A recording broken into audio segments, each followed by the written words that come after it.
이에 예수께서 제자들과 함께 겟셋마네라 하는 곳에 이르러 제자들에게 이르시되 내가 저기 가서 기도할 동안에 너희는 여기 앉아 있으라 하시고 베드로와 세베대의 두 아들을 데리고 가실새 고민하고 슬퍼하사 이에 말씀하시되 내 마음이 매우 고민하여 죽게 되었으니 너희는 여기 머물러 나와 함께 깨어 있으라 하시고 조금 나아가사 얼굴을 땅에 대시고 엎드려 기도하여 이르시되 내 아버지여 만일 할만하시거든 이 잔을 내게서 지나가게 하옵소서 그러나 나의 원대로 마시옵고 아버지의 원대로 하옵소서 하시고 제자들에게 오사 그 자는 것을 보시고 베드로에게 말씀하시되 너희가 나와 함께 1시간도 이렇게 깨어 있을 수 없더냐 시험에 들지 않게 깨어 기도하라 마음에는 원이로되 육신이 약하도다 하시고 다시 두 번째 나아가 기도하여 이르시되 내 아버지여 만일 내가 마시지 않고는 이 잔이 내게서 지나갈 수 없거든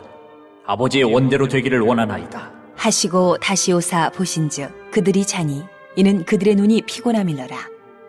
또 그들을 두시고 나아가 세 번째 같은 말씀으로 기도하신 후 이에 제자들에게 오사 이르시되 이제는 자고 쉬라 보라 때가 가까이 왔으니 인자가 죄인의 손에 팔리느니라 일어나라 함께 가자 보라 나를 파는 자가 가까이 왔느니라. 사랑하신 성도 여러분, 오늘도 성령 충만한 하루가 되길 바랍니다. 오늘 아침에는 예수님께서 소위 겟세마네라고 하는 기도의 장면을 살펴보려고 합니다.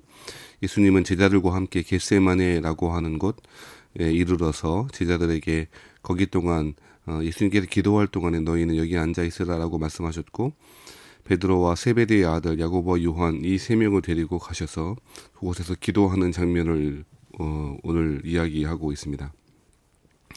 예수님께서 기도하시는 장면, 특별히 고민하고 번뇌하며 괴로워하시는 모습은 우리에게 당황하게 만들 수 있다고 생각합니다. 먼저 근본적으로 예수님이 기도하셨다라고 하는 것에 대해서 의문을 품을 수도 있을 것입니다. 다른 일상의 기도라기보다는 십자가를 앞두고 예수님이 기도하셨다는 것은 우리에게 사실은 여러 가지 질문을 떠오르게 할 수도 있을 것입니다. 예수님은 하나님의 뜻이 무엇인지 분명히 아셨습니다. 예수님이 이 땅에 오신 것 자체가 하나님의 뜻을 행하기 위함이었고 예수님은 아버지의 말씀을 전하시는 분이었고 또 아버지의 뜻을 행하기 위해서 이 땅 가운데 온 일을 감당하셨던 분이 우리 예수님 아닙니까? 그런데 예수님의 사역 중에 너무너무 중요하고 핵심이라고 할 수 있는 십자가의 죽음, 그 고난을 앞두시고 예수님이 기도하신다라고 하는 것입니다. 사랑하신 여러분, 예수님은 하나님의 뜻을 분명히 알고 있었고 십자가에 달리실 것을 제자들에게 여러 차례 이야기하실 정도로 자신의 사명에 대해서 분명히 알고 계셨습니다.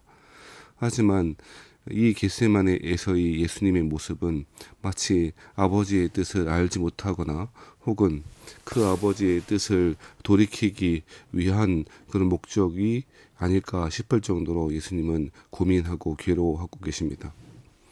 예수님은 완전한 하나님이시자 완전한 사람이셨기 때문에 그럴 수 있다라고 생각해 볼 수도 있을 것입니다만 오늘 본문의 말씀을 통하여는 우리에게 기도가 무엇인지에 대해서 그리고 기도의 목적이 무엇인지에 대해서 분명히 교훈하고 우리가 그 내용도 살펴보는 것이 유익할 것입니다.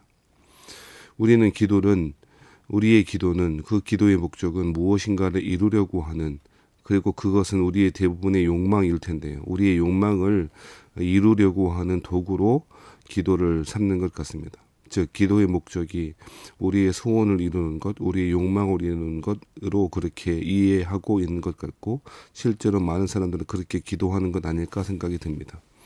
하지만 본문의 말씀을 통하여 기도라고 하는 것은 내 욕망을 이루기 위한 수단이 아니라 하나님의 뜻을 이루기 위한 그 뜻을 깨닫고 순종하기 위한 길임을 잘 보여주고 있다고 생각합니다.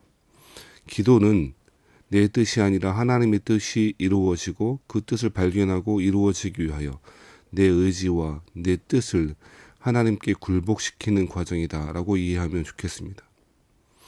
기도의 목적은 내 소원을 빨리 이루기 위하여 하나님께 요구하는 시간이라기보다 내 욕망과 내 거짓된 소원들은 점점 없어지고 기도하는 과정을 통하여 하나님의 뜻만이, 하나님만이 높임을 받으시고 하나님의 뜻만이 우리 가운데 이루어지기를 소원하는 그 과정이 기도인 것 같다는 것입니다. 많은 사람들이 열심히 기도하고 많은 사람들이 날마다 기도합니다. 하지만 그 기도의 목적이 다른 곳을 향하고 있다면 그 기도가 우리의 영적인 유익을 가져오지는 못할 것입니다. 아무리 우리 소원이 이루어진다고 해도 그 소원이 잘못된 목적이라면 그것이 우리의 행복의 도구는 되지 못할 것입니다. 예수님의 기도 생활은 어쩌면 날마다 이것을 확인하는 시간이었을지도 모르겠습니다. 특히 이 겟세마네에서 예수님의 기도하시는 모습을 통해서 아버지의 뜻을 순종하기 위한 처절한 고민과 처절한 간구, 그것이 오늘 겟세마네 기도에서 보여주고 있는 것입니다. 사랑하신 여러분, 예수님은 간절히 3번 기도하셨습니다. 뭐라고 기도하셨습니까? 39절 말씀에 보면 내 아버지여, 만일 할만하시거든 이 잔을 내게에서 지나가게 하옵소서. 그러나 나의 원대로 마옵시고 아버지의 원대로 하옵소서라고 이야기하고 있습니다. 예수님에게는 이 십자가의 고통의 엄중함, 그것도 큰 것이었겠습니다만 아버지의 원대로 이 십자가의 길을 잘 걸어가기를 그렇게 기도하고 계셨습니다. 반면에 제자들의 모습은 어떠합니까? 제자들은 자고 있었습니다. 물론 잠이 필요 없다거나 자선 안 된다라고 한다거나 고행을 해야 된다거나 심지어 수도원의 전통에 따라서 그렇게 하라라고 명령하시는 본문은 아닙니다. 하지만 예수님은 이 겟세마네의 기도에서 십자가를 앞두고 있는 이 겟세마네에서의 기도를 통해서 제자들이 예수님과 함께 깨어 기도할 것을 그렇게 요구하고 명령하셨습니다. 하지만 그들은 영적인 그들의 어두움을 보여주듯 계속 자고 있었습니다. 예수님은 41절 말씀에 이렇게 말씀하시죠. 시험에 들지 않게 깨어 기도하라. 마음에는 원이로되 육신이 약하도다 라고 이야기하고 있습니다. 이 시험은 이제 예수님께서 십자가에 죽으시고 고난당하시고 하실 때에 제자들의 시험을 이야기할 것입니다. 제자들은 흩어졌고 주님을 부인했고 도망가기에 급급했습니다. 이러한 일들, 이렇게 시험에 들지 않도록 깨어 기도하는 것, 그것이 우리 그리스도인들의 사명일 것입니다. 아무리 예수님을 따르기를 원한다고 해도, 예수님의 길을 걸어가기를 원한다고 해도 깨어 기도하지 않는다면 결국 우리의 연약함은 결국 도망하는 자리에, 예수님을 배반하는 자리에 주님의 길을 따라가지 못하도록 만들어 버릴 것입니다. 그러므로 육신이 연약하다고 변명할 거리를 찾지 말고 오히려 깨어 기도하는 것은 너무너무 중요한 일 것입니다. 이것이 깨어 기도해 보면 어떻겠니라고 하는 권유와 청유가 아니라 명령 형태로 되어 있다는 사실을 우린 잘 묵상해야 될 것입니다. 또 제자들에게 한 가지 더 이야기하시죠. 46절에 보면 일어나 함께 가자라고 이야기하십니다. 마치 이 십자가의 길을 같이 가도록 초청하시는 것처럼 예수님은 이제 제자들에게 일어나 함께 가자고 그렇게 이야기하고 있습니다.